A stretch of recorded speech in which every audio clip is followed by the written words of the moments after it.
Huge crowds are expected to come out today for the final launch of Space Shuttle Endeavour. With just one more shuttle mission scheduled after this one, NASA is expecting thousands of extra spectators. And today's launch has an added bit of drama.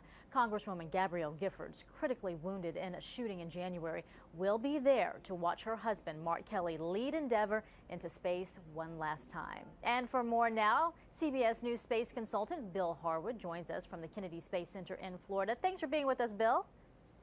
It's my pleasure, as always. Well, you know, the question a lot of people are asking is, will we see Gabrielle Giffords at today's launch?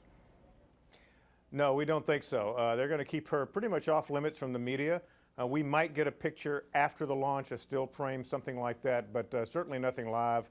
And I don't expect much beyond some comments from her staff about how she enjoyed it, that sort of thing, and maybe a still picture. All right. Well, Giffords won't be the only VIP at that launch. President Obama will be in attendance with his family. Let's talk about his record when it comes to NASA. He signed off on ending the shuttle program. He canceled the Constellation program, canceled the moon landing program. Thousands of NASA contractors are out of work, and unemployment on Florida's Space Coast is at 11%. So, with all of that said, how is he going to be received today? Well, that's an interesting question. You know, I think, as you said, I think there's certainly a perception that President Obama has played a major role in ending the shuttle program, but that's really not true. The Bush administration back in 2004 told NASA to finish the station and retire the shuttle fleet by the end of 2010, and then to take that money and put it into the Constellation program. As you said, that was the Bush administration's moon program, and hopefully have permanent bases there in the 2020s. When President Obama came into office, he hired a blue ribbon panel to go off and look at NASA's finances, what sort of budgets they might expect. And the panel came back and basically said NASA can't afford to do that. There simply isn't enough money in the budget to carry out the moon program. And so the president ordered NASA to change directions. And it's a rather dramatic shift.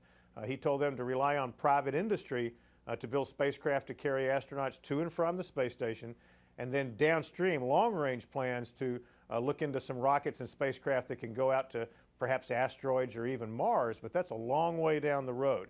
But in the meantime, as you say, unemployment's a big issue down here. The shuttle workforce is being pared down and will virtually cease to exist here in a few months. And that's got a lot of people upset, as you might imagine. So with that said, do you expect the president may not receive such a warm reception when he arrives?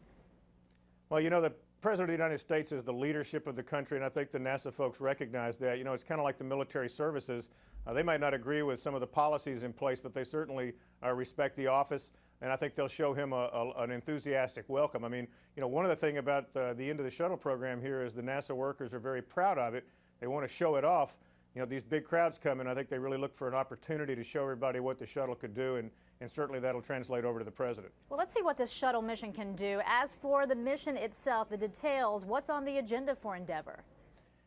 Well, you know, it's interesting. The Mark Kelly, Gabby Giffords story and the arrival of the president really kind of overshadowed what's going on this mission. But this is a very complicated, very ambitious mission in its own right. Of course, it's the 25th and final flight for the Shuttle Endeavour. It's the next to last flight in the entire shuttle program. And the payloads on board really make this one a keeper. They've got a $2 billion particle physics experiment on board called the Alpha Magnetic Spectrometer. This is one of those experiments that really probes fundamental questions about the universe. They're looking for what happened to the antimatter that was believed to have been created in the Big Bang 14 billion years ago. No one knows. They're looking for something called dark matter, which they believe is the gravitational glue that holds galaxies and clusters of galaxies from flying apart. They know it exists, but no one's ever seen it. And this instrument might see signs of dark matter. So it's got the scientific community quite excited. And from NASA's perspective with the space station, this is the last major component that NASA plans to add to the International Space Station. So after this mission, assembly is complete from the U.S. standpoint. They've been building this thing since 1998. And like I said, this is the last major component. So NASA's quite excited about this flight. And oh, did I mention, there's 4 spacewalks, so it's even more complicated than that. There's a lot on the agenda. So, not only this mission, but there's still one more mission left after this one. So what is expected as Atlantis makes the final voyage into space this summer?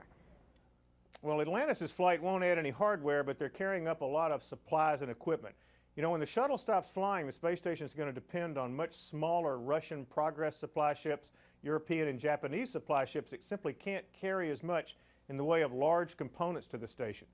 So what they're trying to do on Atlantis is get enough supplies up there to tide the station over next year until some commercial rocket companies in the U.S. can step up, build some new unmanned cargo ships to keep the station supplied. You know, Betty, when you think about 6 people on the station, it takes an enormous amount in the way of food, clothing, supplies to keep them all going.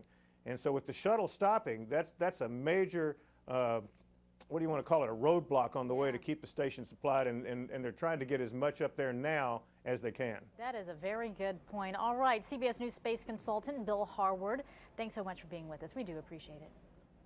My pleasure.